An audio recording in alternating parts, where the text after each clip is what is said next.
ॐ नमः सिद्धेभ्यः।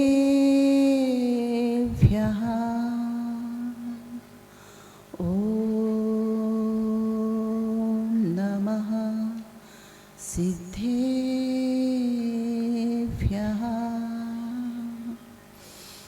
जय श्री ॐ नमः सिद्धेभ्यः।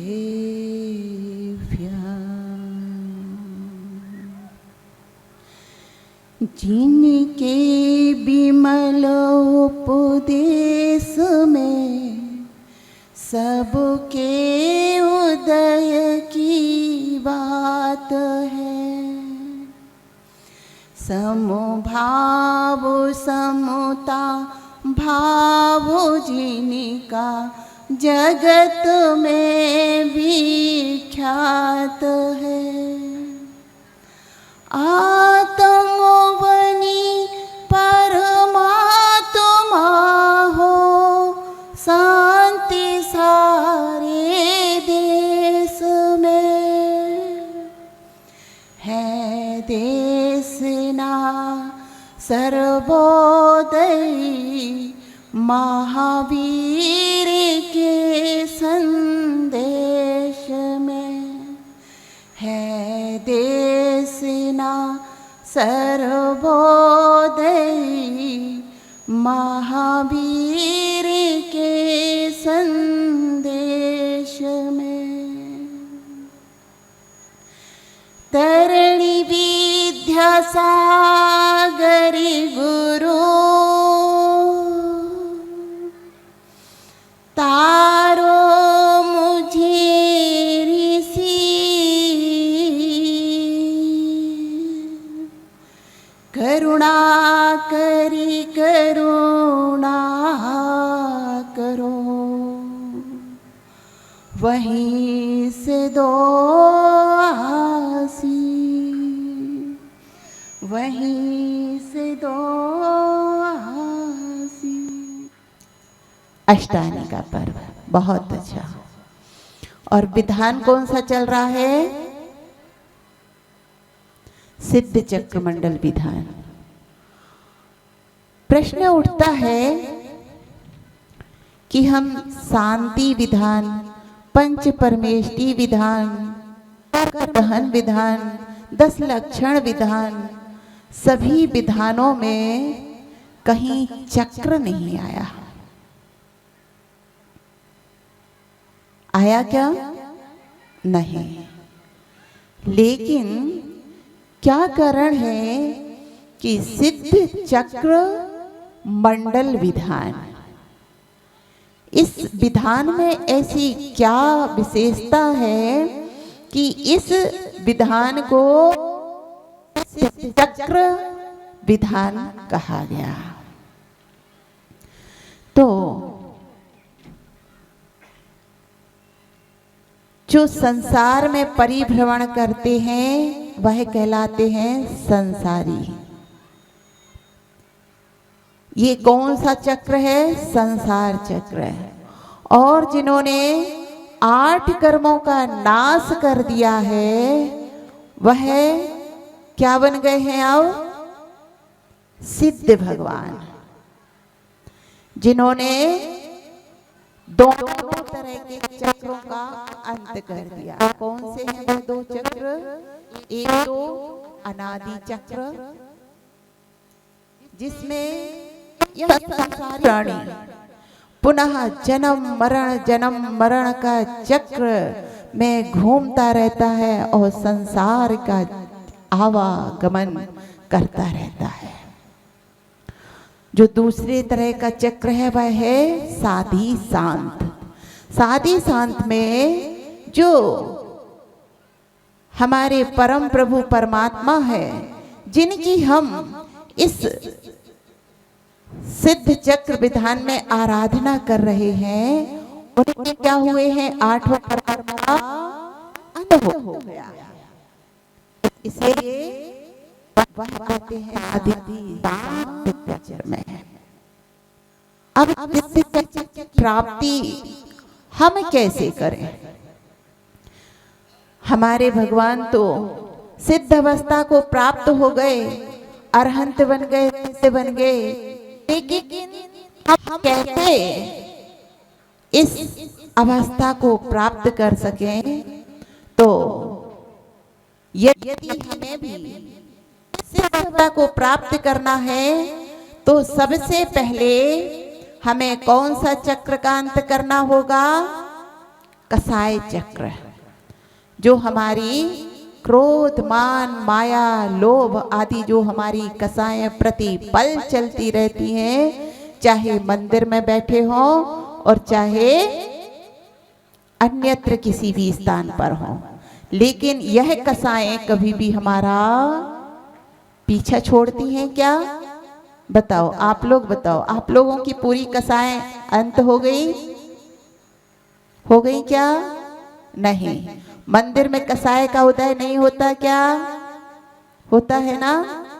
अगर उचित स्थान ना मिले, उचित द्रव्य ना मिले चढ़ाने, तो क्रोध कसाय भड़क जाती है कि नहीं? तो यह जो कसाय है, यह कसाय हमारा अनादि काल से पीछा कर रही है। इस कारण से यह जीव संसार चक्र में फंसा हुआ है।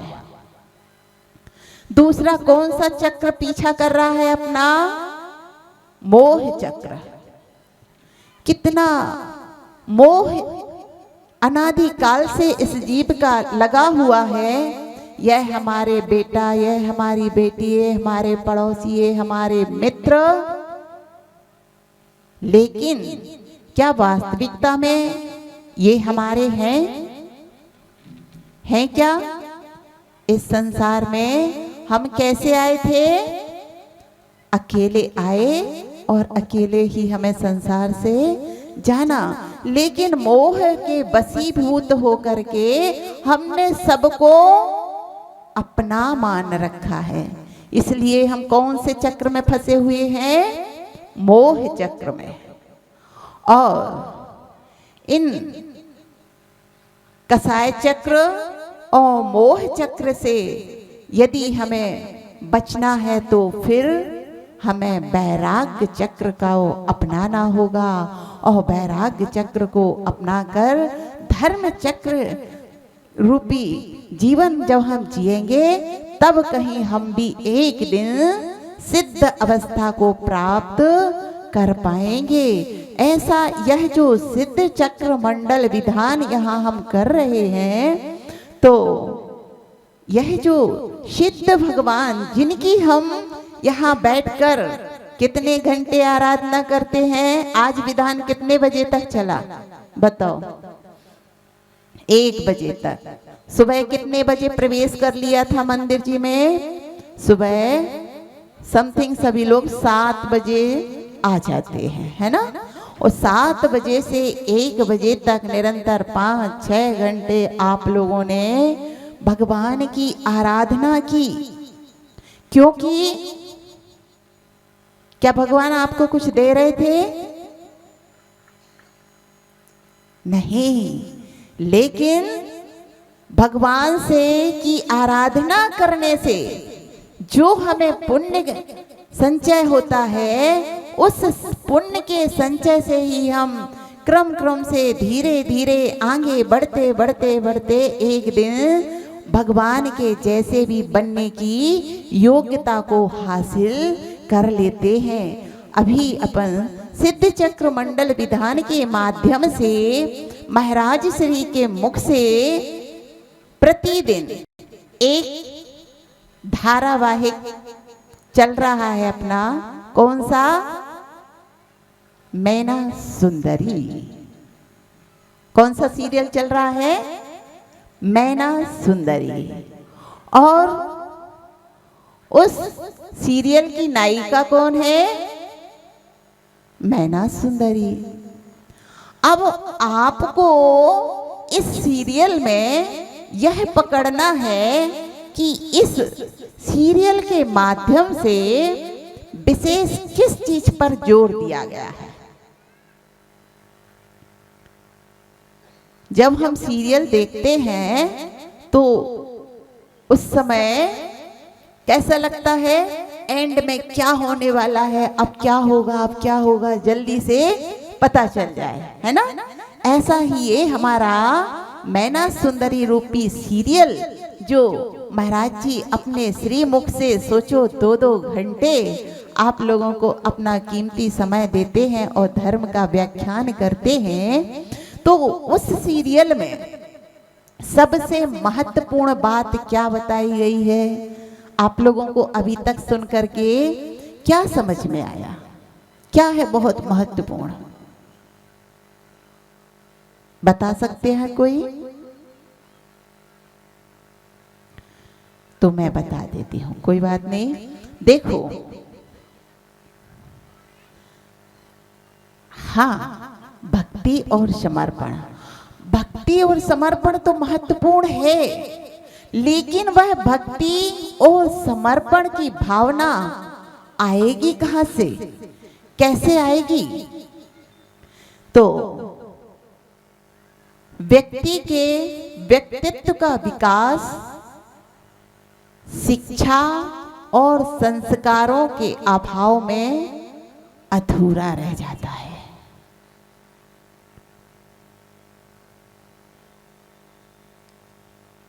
और शिक्षा हुआ करती है 2 प्रकार की, एक शिक्षा होती है पारलौकिक शिक्षा और दूसरी होती है आध्यात्मिक शिक्षा।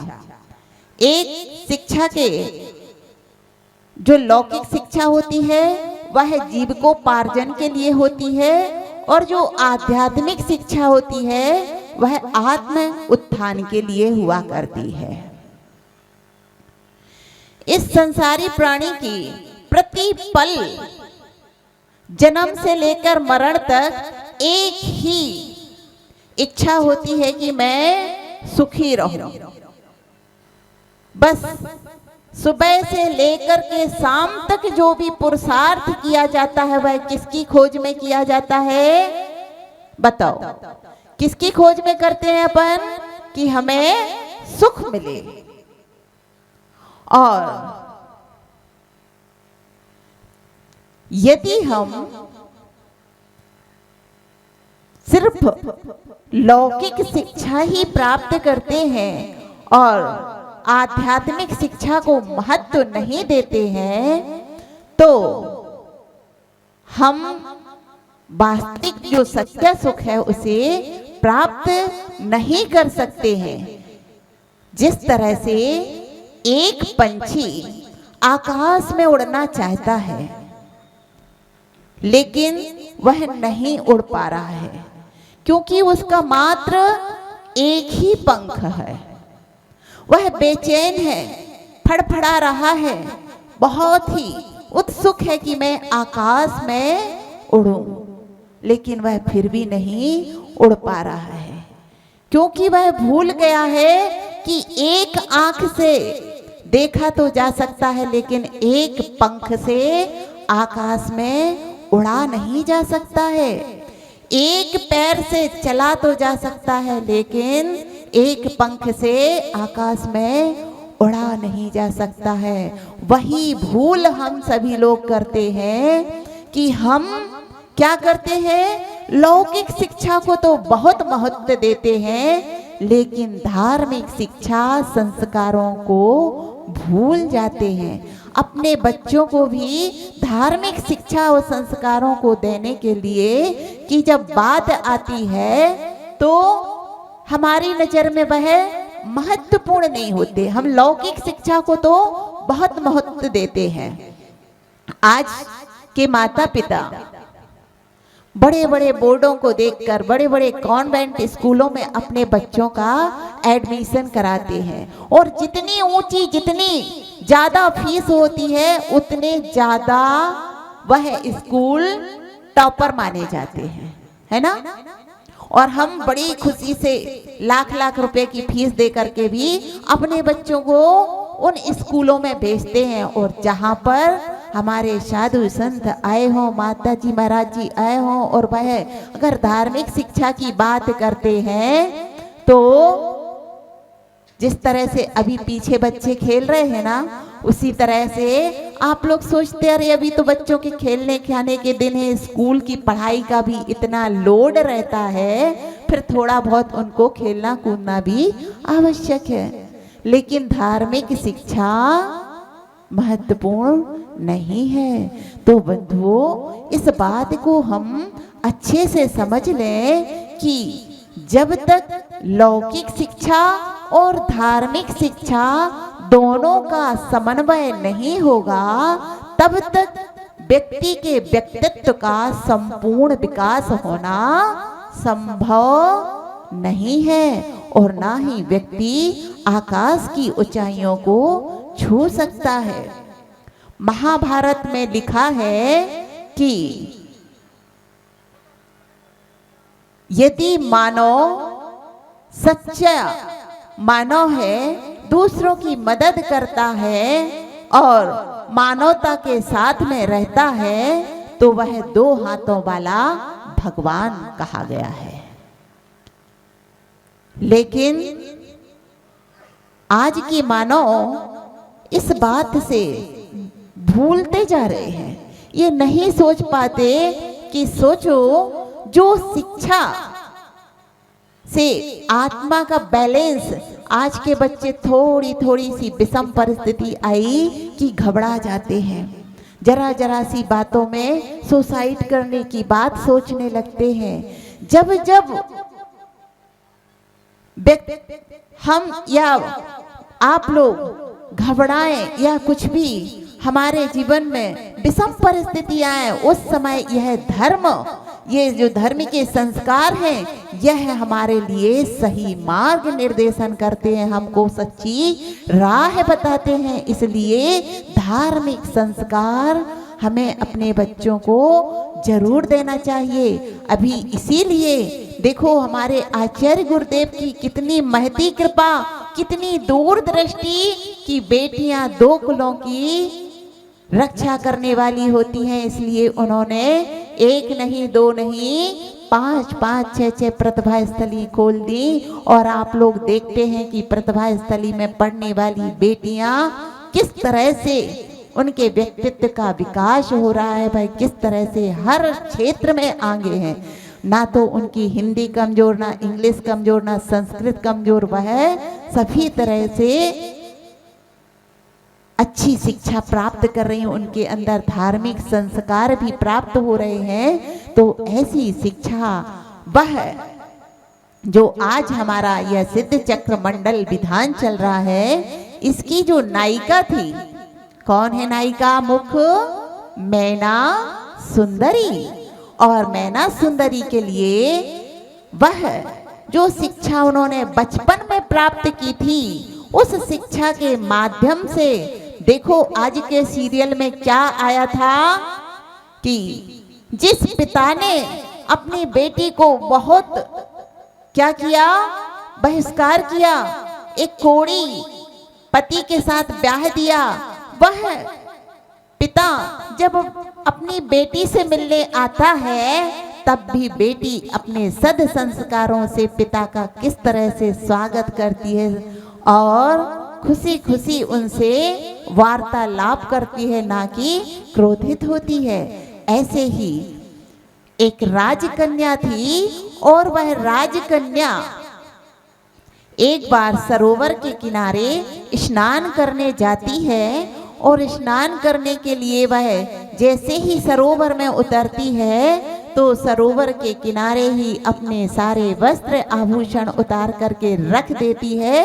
और जब स्नान करके वह बाहर निकलती है सभी सखियों के साथ में, तो वह देखती है कि वहां पर सरोवर के किनारे जहां पर उसने सभी वस्त्र आभूषण रखे थे, तो वस्त्र मिल जाते हैं, लेकिन उसका 9 लखा हार जो बहुत ही कीमती था वह नहीं मिलता है। और जब नहीं मिलता है तो वह राजकन्या राजमहल की ओर लौट जाती है और अपने पिता को सारी बात बताती है कि पिताश्री, मेरा 9 लखा हार जो कि मैंने सरोवर के किनारे रखा था, और साथ में मेरी सहेलियां भी थीं और सहेलियां भी मेरे साथ स्नान कर रही थीं, इसलिए किसी सहेली का तो यह कार्य नहीं है, लेकिन मेरा 9 लखा हार खो गया है। तब वह राजकन्या थी। राजा ने जैसे ही अपनी बेटी की बात सुनी तो राजा ने नगर में घोषणा करवा दी कि जो भी 9 लखा हार को खोज कर लाएगा उसे 1 लाख रुपए इनाम में दिए जाएंगे। इसलिए सभी लोग उस 9 लखा हार की खोज में लग जाते हैं, लेकिन किसी को भी वह हार नहीं मिलता। लेकिन एक दिन एक लकड़हारा बहुत ही प्यास से व्याकुल था और वह पानी पीने के लिए उस सरोवर के किनारे आता है। जब वह पानी पीने लगता है तो वह देखता है कि शांत सरोवर में एक 9 लखा हार चमचमा रहा है। तो जैसे ही वह उस सरोवर में हाथ डालता है, उस हार को उठाने की कोशिश करता है, तो उसके हाथ में एकमात्र कीचड़ ही आता है। उसे वह हार नहीं मिल पाता। वह बहुत कोशिश करता है, 1 बार 2 बार 3 बार, लेकिन उस हार को वह प्राप्त नहीं कर पाता है। जब उसने यह बात बताई तो राजा ने बड़े बड़े वैज्ञानिक बुलाए और वैज्ञानिकों के माध्यम से यह पूरी कोशिश की गई कि किस तरह से इस 9 लखा हार को निकाला जाए। सभी ने अपनी अपनी बुद्धि का प्रयोग किया, लेकिन कोई भी उस 9 लखा हार को पानी से बाहर नहीं निकाल पाया। जो भी हाथ डालता और हाथ में कीचड़ ही आता, लेकिन हार नहीं प्राप्त होता। लेकिन जब सब लोग हार गए, बहुत सारी भीड़ इकट्ठी हो गई, तब हमारे निर्दोष सागर जी जैसे एक संत उस नगरी से गुजर रहे थे। उन्होंने कारण पूछा कि क्या बात है भाई, इतनी भीड़ यहाँ पर क्यों एकत्रित है। तब लोगों ने बताया कि इस सरोवर में एक 9 लखा हार गिर गया है और हम लोग बहुत कोशिश कर रहे हैं, लेकिन यह हार निकाल नहीं पा रहे हैं। संत बहुत ही कुशाग्र बुद्धि के थे। जिस तरह से अपने निर्दोष सागर निर्मोह सागर महाराज जी आप लोगों को कुशाग्र बुद्धि से तरह तरह से समझाते हैं कि तुम कैसे भी हो, तुम कैसे भी धर्म के मर्म को समझ जाओ और धर्म की राह पर चलना प्रारंभ कर दो। ऐसे ही वह संत तुरंत अपनी बुद्धि से समझ जाते हैं कि हार आखिर है कहाँ, आखिर हार को उठा क्यों नहीं पा रहे हैं। उन्होंने अपनी दृष्टि को दौड़ाया और देखा, पहले नीचे देखा और पुनः ऊपर देखा। ऊपर देखा तो वृक्ष पर हार लटक रहा था और उस हार की परछाई उस सरोवर के अंदर दिख रही थी, जिसको लोग उठाने का प्रयास कर रहे थे, लेकिन फिर भी उठा नहीं पा रहे थे। और यही भूल क्या कर रहे हैं, हम भी कर रहे हैं कि नहीं कर रहे। हम लोग भी क्या चाहते हैं, सुख चाहते हैं। सुख तो चाहते हैं, लेकिन सुख है कहाँ, इसको हम नहीं पहचान पा रहे। कोई तो सुख नौकरी में ढूंढता है, तो कोई सुख बच्चों में ढूंढ रहा है, तो कोई रिश्तेदारों में, तो कोई परिवार के लोगों में सुख ढूंढ रहे हैं। लेकिन वास्तविकता में सच्चा सुख है कहाँ, यह हम समझ ही नहीं पा रहे हैं, क्योंकि हम आधुनिकता के युग में जी रहे हैं। आधुनिकता की पढ़ाई को ही महत्व दे रहे हैं। इस कारण से हमें यह भौतिक सुख तो सुख नजर आ रहे हैं, लेकिन सच्चा सुख है कौन सा, यह हम नहीं समझ पा रहे हैं। एक विदेशी वैज्ञानिक संत भारत देश पर आए। जब वह भारत देश में आए तो उन्होंने कहा कि मैं एक भारतीय संत से मिलना चाहता हूँ, उनके दर्शन करना चाहता हूँ। तो उनके लिए भारतीय लोगों ने भारतीय संत से के दर्शन करने की व्यवस्था की, प्रबंधन किया। और संत जी से जब वह वैज्ञानिक संत मिले तो उन्होंने प्रश्न किया कि बताइए आधुनिक विज्ञान के बारे में आपका क्या मत है। तब संत कहते हैं मेरी दृष्टि में इसका कोई मूल्य नहीं। वह वैज्ञानिक बड़े आश्चर्य से कहता है जिस विज्ञान ने तुम्हें सारी सुख सुविधाएं दी उसको तुम व्यर्थ क्यों कह रहे हो। तब भारतीय संत कहते हैं कि इस विज्ञान ने सब सुख सुविधाएं तो दी, लेकिन यह विज्ञान मानव को मानव नहीं बना पाया, आपस में प्रेम करना नहीं सिखा सका, एक दूसरे की काम आना नहीं सिखा सका।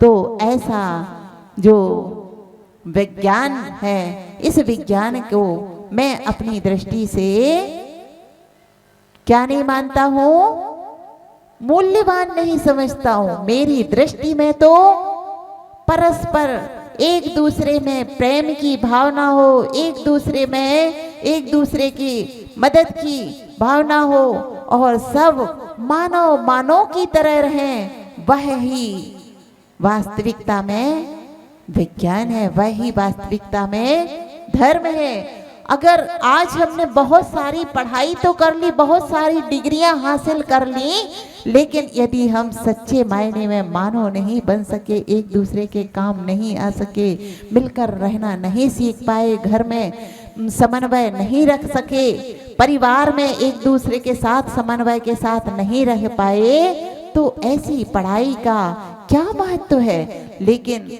आज महत्व अधिकतर दिया जाता है ऐसी ही शिक्षा को, ऐसी शिक्षा जिससे आज के बच्चे क्या हो रहा है, दिशाविहीन होते जा रहे हैं। आज की माताओं के बड़े शौक होते हैं कि हम अपने बच्चों को बाहर भेज करके पढ़ाई कराएंगे, विदेश भेजेंगे, और विदेश नहीं तो कम से कम बड़ी बड़ी सिटियों में, कम से कम दिल्ली में हो, बेंगलोर हो, पूना हो, आदि बड़ी सिटियों में हम अपने बच्चों को शिक्षा दिलाएंगे, तभी हमारे बच्चे अच्छी शिक्षा को प्राप्त करके डॉक्टर, इंजीनियर आदि बनेंगे। लेकिन आप विचार करना, आपके बच्चे डॉक्टर बन गए, इंजीनियर बन गए, वकील बन गए, सब कुछ बन गए, लेकिन अगर आपके बुढ़ापे में आपको पानी भी ना दे सके तो ऐसी शिक्षा किस काम की है बताइए। हर व्यक्ति अपने बच्चों को डॉक्टर बनाना चाहता, इंजीनियर बनाना चाहता, वकील बनाना चाहता, लेकिन कोई यह नहीं सोचता है कि हमारे बच्चे कम से कम मानव बने, अच्छे बच्चे बने, कम से कम एक दूसरे के काम में आए, माता पिता की सेवा कर सके, ऐसी शिक्षा हमारे बच्चों को प्राप्त हो, ऐसा हमें सोचना है, विचार करना है। क्योंकि हमारे गुरुदेव का तो यही कहना है कि अगर आपके बच्चे आपके पास रहेंगे तो सबसे बड़ी गुरु माँ होती है। यदि माँ के पास रह के बच्चा पढ़ाई करे, पलटा पुसता है, तो उसके संस्कार प्रतिपल अच्छे से अच्छे होते हैं। और यदि आपने बाहर भेज दिया और बच्चा आपसे साल में एक बार मिलने आ गया, 2 बार मिलने आ गया, तो उसके ऊपर धर्म के क्या संस्कार पड़ेंगे।